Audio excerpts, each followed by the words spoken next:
Hey, let me talk to you about what the Lord Jesus Christ said in Matthew 24 verse 13. He said, "But the one who endures to the end will be saved." No, ito po ay hindi isang simpleng mensahe nor a motivational talk. This message is a warning. Isa po itong babala na nagmula-mula sa ating Panginoong Jesus. He said in the last days, marami ang manlalamig ang puso.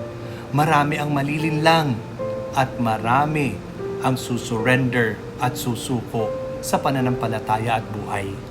Kaya ang tanong po sa bawat isa ngayon, kasama ka ba doon? O ikaw yung magtatagal hanggang dulo? You see, hindi po problema yung magsimula. Madaling magsimula. Madaling umiyak sa altar, madaling magtaas ng kamay sa pagsamba, madaling sabihin, Lord, susunod ako sa iyo. Pero alam nyo, ang tunay na tanong is this, kaya mo bang manatili kapag wala na ang emosyon? Kapag tahimik na ang langit? Kapag hindi na nasasagot ang ating mga dasal? At kapag tila parang iniwanan na tayo? Mananatili ka pa ba? You see, endurance is not tested in comfort. Endurance is tested in pain. Doon sa mga gabi na ikaw lang mag-isa, sa mga moment na gusto mo nang bumitaw, sa mga sitwasyon na wala ka nang halos maintindihan, doon lumalabas kung totoo ang pananampalataya mo. At alam mo ba kung bakit marami ang bumibitaw? Hindi dahil mahina sila, kung hindi dahil pinili nila ang sumuko sa pananampalataya at buhay. Let's be real. Walang aksidenteng pagtalikod sa Diyos. Unti-unti yan eh. Isang compromise, isang misprayer, isang kasalanan na tinolerate, hanggang sa hindi mo na namamalayan, malayong-malayo ka na pala sa Panginoon. At ito ang pinakadelikado. Pwedeng nasa church pa rin tayo, pero wala na tayo kay Kristo. Pwedeng kumakanta pa rin tayo sa pagsamba, pero wala nang apoy. Pwede nga nagsiserve pa rin tayo, pero patay na ang ating mga puso. It's time to wake up. Gumising po tayo. Dahil hindi biro ang sinasabi ng Panginoong Jesus. Hindi niya sinabi na the one who attends church, the one who looks right and holy. Ang sabi po niya, the one who endures. So endure when it's hard. Endure when it's painful. Endure when nobody sees you. Endure when everything in you is screaming, tama na, ayawan na. Now let me hit you with this truth. Hindi po lahat na nagsimula makakarating sa langit.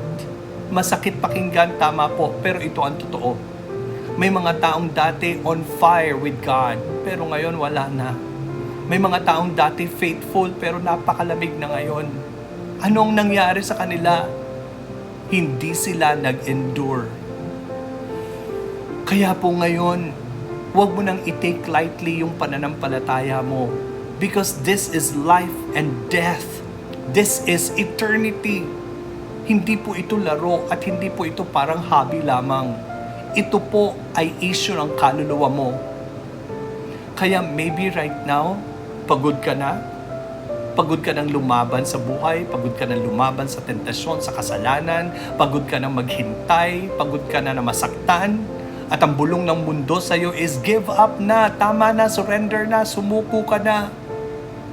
Pero pakinggan mo ang sinasabi ng Panginoong Jesus, endure till the end. Kahit nanginginig ka na, endure. Kahit umiiyak ka na, endure. Kahit wala ka ng lakas, endure. Why? It's because your endurance has a destination. Salvation. At balang araw po, lahat ng sakit, lahat ng iyak, lahat ng laban natin sa pananampalataya at sa buhay, magkakaroon ito ng kahulugan. Kaya ngayon, gumawa ka ng isang buong desisyon. Hindi bukas, hindi next week, hindi mamaya na, hindi saka na lang. Gumawa ka ng isang desisyon ngayon. Sabihin mo ito sa Panginoong Jesus ng buong puso mo. Sabihin mo sa Kanya, Lord, kahit iwanan ako ng lahat, hindi kita iiwan. Kahit mahirap, kahit masakit, Kahit mamatay pa ang laman ko, mananatili ako sa iyo. Magpapatuloy ako sa iyo. Hindi ako susuko. My friends, this is the kind of faith that survives the end times. Hindi perfect faith, pero matibay. Hindi flawless faith, pero hindi bumibitaw. So I'm calling you today, tumayo ka, lumaban ka, magtiis ka hanggang huli, hanggang dulo. Because at the end of everything, iisa lang ang mahalaga. Hindi kung gaano ka kalakas, kung hindi kung nagpatuloy ka hanggang wakas. Remember this again. The Lord Jesus Christ said, "The one who endures to the end will be saved." Shalom.